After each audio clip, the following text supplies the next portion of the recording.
Bonjour, bienvenue dans la série sur l'électrodynamique classique. Donc continuons sur les dispersions en fréquence à haute fréquence. Alors dans certains contextes, par exemple dans l'ionosphère ou en laboratoire, dans un plasma électronique dilué, les électrons sont libres et l'atténuation est négligeable. La relation haute fréquence vaut alors pour un large éventail de fréquences, y compris pour oméga inférieur à la fréquence de plasma. Pour les fréquences inférieures à la fréquence de plasma, le nombre d'ondes est purement imaginaire. Les ondes de ce type, qui arrivent sur un plasma, sont alors réfléchies et les champs à l'intérieur du plasma décroissent exponentiellement avec la distance à la surface. Pour oméga égale 0, le coefficient d'atténuation est alpha plasma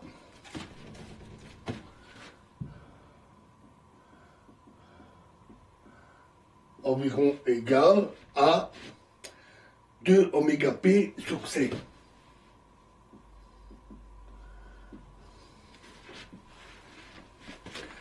Les densités de plasma rencontrées en laboratoire sont de l'ordre de 10 exposant 18 à 10 exposant 23 électrons par mètre cube. Cela signifie que oméga p est égal à 6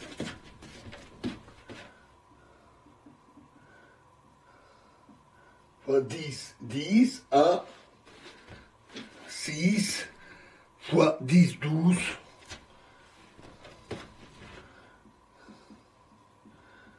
secondes moins 1.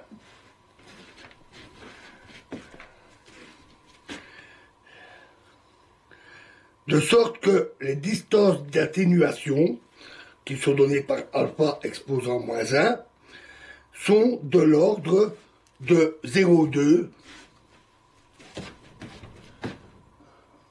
à 2,3 cm. 10-3, pardon. La pénétration est donc extrêmement faible. Pour des champs statiques ou à basse fréquence, l'expulsion, donc ça c'est les valeurs pour des champs statiques ou à basse fréquence. L'expulsion des champs de l'intérieur d'un plasma est un effet bien connu lors de processus thermonucléaires et est exploité dans le confinement des plasmas.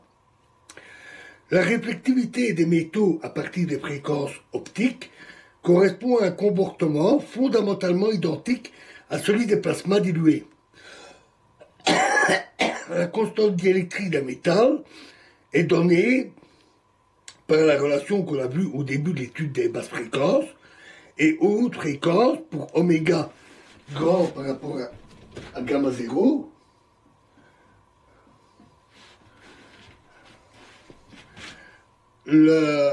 Elle s'écrit approximativement epsilon oméga est environ epsilon lié oméga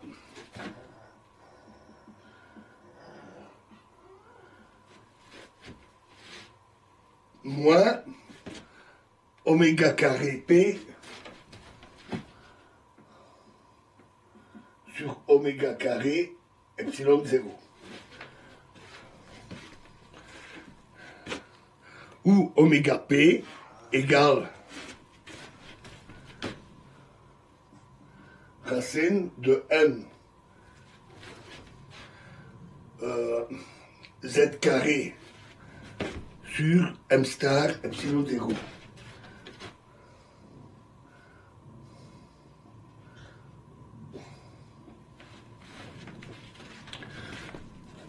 c'est la fréquence de plasma des électrons de conduction. Et M astérisque est une masse effective, incluant partiellement les effets de liaison. Pour oméga très petit par rapport à la fréquence de plasma, le comportement de la lumière incidente sur le métal est très semblable à celui du rayonnement incident sur un plasma, et qu'on vient de décrire. La lumière pénètre à peine dans le métal et est presque entièrement réfléchie, d'où l'aspect des métaux. Mais lorsque la fréquence s'accroît et passe dans le domaine où epsilon oméga est positif,